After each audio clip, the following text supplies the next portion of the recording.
Chapter 3. The term Feng Shui is quite modern, and its literal meaning signifies wind and water. However, if we do not observe right now that behind these two forces conceal the unity symbol, it has a little meaning.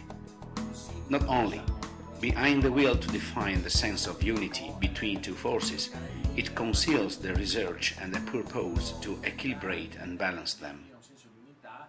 Then we could say that the term Feng Shui, if translated in its deeper aspect, means naturalizing, that is, creating in a natural way, and we will see this in the specific planning approach in landscape and urban scale. In every culture, we find symbols expressing the unity principle that we can observe clearly in Tao symbol, remarking how inside reality there is always positive and negative aspects. Better, two polarities are coexisting that never are absolute. During life, a negative experience always hides a positive aspect, and vice versa. But analyzing it in the depth and meditating on the symbol, you can discover the importance of the circle that contains the two forces, and through which the two polarities transcend. We find the same concept in the symbol of Japanese Zen Buddhism, where unity sense is expressed through a circle empty in the middle, synonym of expansion and contraction, a duality transcending in the empty full concept. The same concept is found in Occidental basing through the Egyptian Ancestor cross, expressing the two forces, the spiritual, given by the vertical line, and the material, given by the horizontal line. Both are united and transcended by the divine symbol of Ra, god of the sun. We find a very similar concept in the Christian cross, where the two forces, spiritual and material, good and evil, are transcended by the figure of Christ. We find the symbol of the two forces expressed by the moon and the sun in Tibetan culture too, transcended by the good one, the sphere that transcends them and stands upon them. I opened this parenthesis because inside the Feng Shui concept is found the deep will to let perceive that who keeps on studying it has to come nearer more and more to a unity condition, not only in a cognitive level but also in an experience level. Then it will be clear that in everyday life this is not just a concept but also a reality, and that there is a link between the things that refers to a unity. Therefore, Feng Shui does not mean just wind and water. Anyway, to be correct, this is an attribution made in 250 before Christ in the Book of the Graves, set down to Master Guo Pu, a fundamental classic book that I invite you to study and learn. Master Guo Pu at a certain point wrote, "Dragon energy is scattered by wind and stops itself to the water border. That is mountain energy, or dragon's chi, that expresses the result of telluric and magnetic forces of the mountains, slowly is scattered through different factors, among which the winds, and stops itself in front of a water basin, peaking and condensing itself." This sentence implies that chi, or thin vital energy, beneficial in a place, is the result of the equilibrium between forces that link themselves, both to the wind transported by mountains and water, and to the landscape conformation and its exposition. All these elements, in the right quantity and quality, can create the essential requirement for a favorable site. This research was valued for both the graves and the building construction.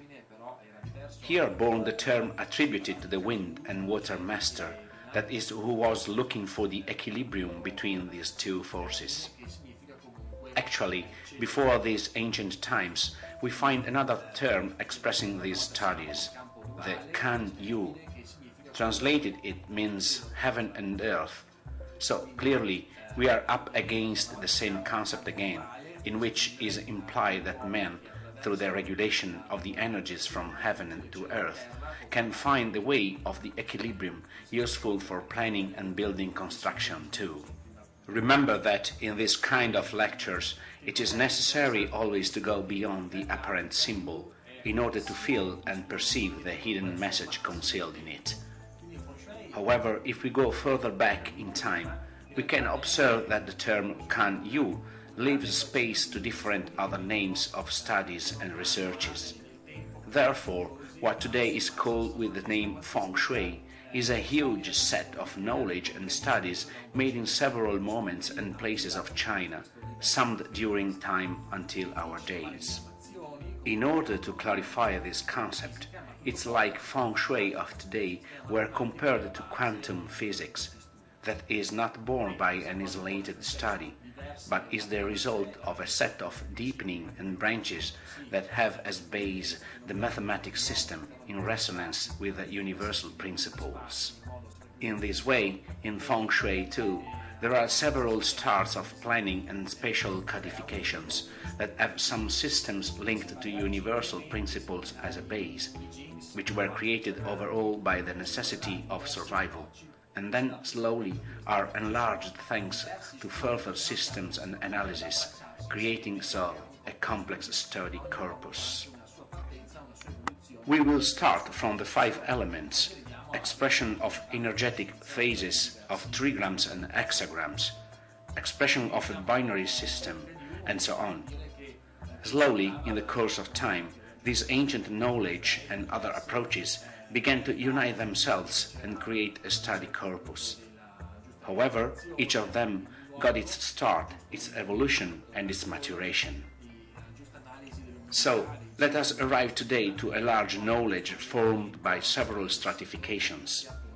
For this, Kan Yu and Feng Shui are formed by stratification of different landscape and territorial analysis in order to research the best zone for a specific construction typology. They concern the right ventilation, magnetic orientation, solar exposition, humidity, and seasonal variations. We will see this research in detail during next chapters. It begins overall to consolidate and hold the power in a territory through the right construction. Also the research and the position of the emperor burial and the grave of nobles and important officials will become as important as the one mentioned before. We will study interesting knowledge that will guide us to the comprehension of the possible effects that a right burial has on the progeny. For the determination of the grave's position, it will be interesting to understand how meticulous and precise was this study. In order to research this, it will be necessary to observe the territory as a living being. We will talk then of the several typologies of water dragons, that are rivers, mountains, sky dragons and winds, determine how they are linked in a synergic way in a place that is seen as a living body.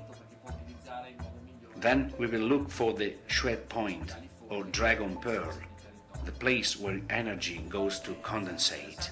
All this is very interesting because it will let us have a new planning approach of holistic nature, very useful to face the actual environment and the urban problems in all their complexity. Indeed, we will see modern urban planning boundaries. Often it is based in a rational and Cartesian approach, instead of observing urbanized reality in its global context, like a set of systems of synergic forces that can be read and valued in quantity and quality, in order to harmonize them for the planning field in charge.